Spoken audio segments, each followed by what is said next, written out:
14.8 से पहले बड़ी वाली कौन सी है? 15.1 है या 15.3 है? 15.1 है, क्योंकि पहले सैंपल से अंडरलाइन कर दिया, फिर 15.3 है अंडरलाइन कर दिया, फिर 17.1 दूसरे सैंपल से है जो उससे बड़ी वैल्यू, 17.6 फिर पहले में चला जाएगा, लेकिन 17.1 आया तो ये क्योंकि दूसरे सैंपल से अंडरलाइन नहीं किया, 17.6 को अंडरलाइन कर दिया, निशानी के लिए कर रहे हैं, कोई मतलब ऐसी बात नहीं है।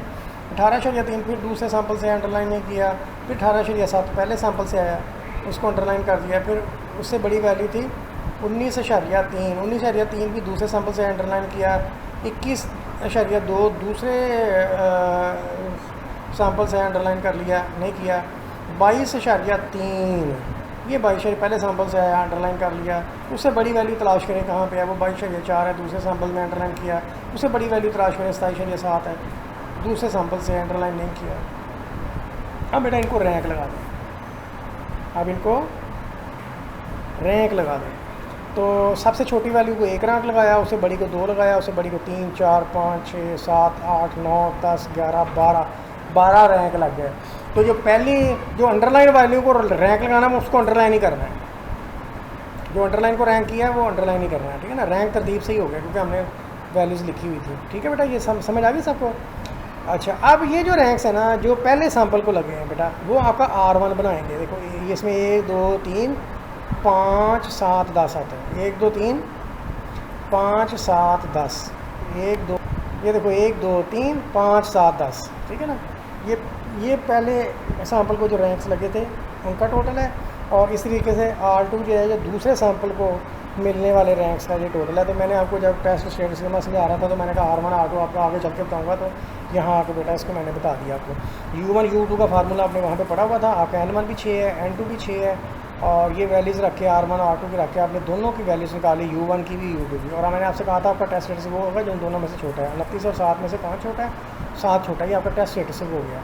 अब हमें वापस टेबल पे जाना पड़ेगा, 6 और 6 पे हम देखेंगे कि हमारा क्रिटिकल रीजन कौन सा है, हमने इसको 2 टेस्ट एज्यूम कर लें।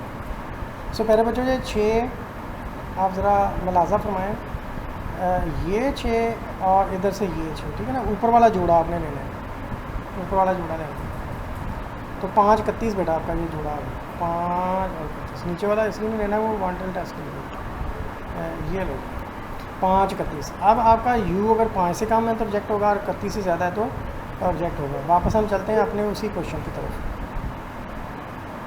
तो यहाँ आप देख लें आपका U आया था,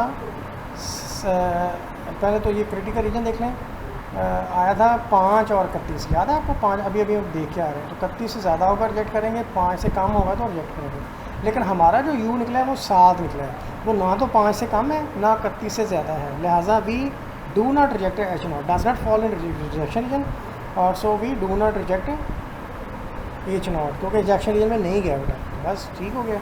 तो हमने H0 को रिजेक्ट ना करने का मतलब क्या है, तो हम ये ज़ूम करेंगे कि दोनों जो सैंपल्स हैं ये सेम डिस्ट्रीब्यूशन से आए हैं, या एक ही मेन वाली डिस्ट्रीब्यूशन से आए हैं, ठीक है बेटा। ये आपका आसान सा था मान बिटवीन U टेस्ट। टेबल भी आपके अंदर आपको ऑटोमेटिकली मिल गया, और न्यूमेरिकल भी हमने सॉल्व कर दिया। बिस्मिल्लाहिर्रहमानिर्रहीम। प्यारे बच्चों, एक और एग्जांपल है मान बिटवीन U टेस्ट की, लेकिन मान बिटवीन U टेस्ट में कंडीशन है कि अगर आपके सैंपल दोनों सैंपल 8 से बड़े हो जाए, 1 2 3 4 5 6 7 8 से बड़ा सैंपल हो गया, 10 का हो गया, 11 का हो गया, तो उसका मतलब ये होगा, तो फिर आप जो है ना आपका जो U होगा ना, आपका जो टेस्ट स्टेटस वैसे ही निकलेगा जैसे आपने पिछले में निकाला है, लेकिन वो नॉर्मलाइज हो जाएगा, वो नॉर्मल डिस्ट्रीब्यूशन को फॉलो करने लग पड़ जाएगा, और उसकी मदद से फिर आप जो है ना उस U का मीन निकालेंगे, उसका सिग्मा निकालेंगे। U के मीन का ये फार्मूला जो कि बहुत सिंपल है, N1 N2 डिवाइड बाई 2, कोई मुश्किल नहीं है, और इसके सिग्मा का फार्मूला है N1 N2 into N1 plus N2 plus 1 और होल डिवाइड बाई 12, और सबका स्केयर ये जो है ना ये है सिग्मा का फार्मूला। तो आपने U का जो भी आपने आंसर निकाला होगा उसमें से U का म्यू निकालेंगे, U के सिग्मा को उसको डिवाइड कर देंगे, ये आपका टेस्ट स्टेटस होगा, और ये नॉर्मल डिस्ट्रीब्यूशन को फॉलो करेगा जैसे कि आप स्टैंडर्ड या Z टेस्टों में आप करते रहे हैं, ठीक है प्यारे बच्चों। मकसद प्यारे बच्चों आपको बताने का ये है कि जब दोनों सैंपल 8 से बड़े हो जाएंगे तो आपका टेस्ट स्टेटस U नहीं रहेगा बल्कि Z बन जाएगा। तो वो कैसे बनेगा Z? U में से आप ये चीज़ माइनस करेंगे और और इस पूरे को इस चीज़ पे आप डिवाइड करेंगे। बस ये आपने टेस्ट रेडिसेस याद रख लेना है। ये तब अप्लाई होना है जब दोनों सम 8 से बड़े हैं। ठीक हो गया, थैंक यू।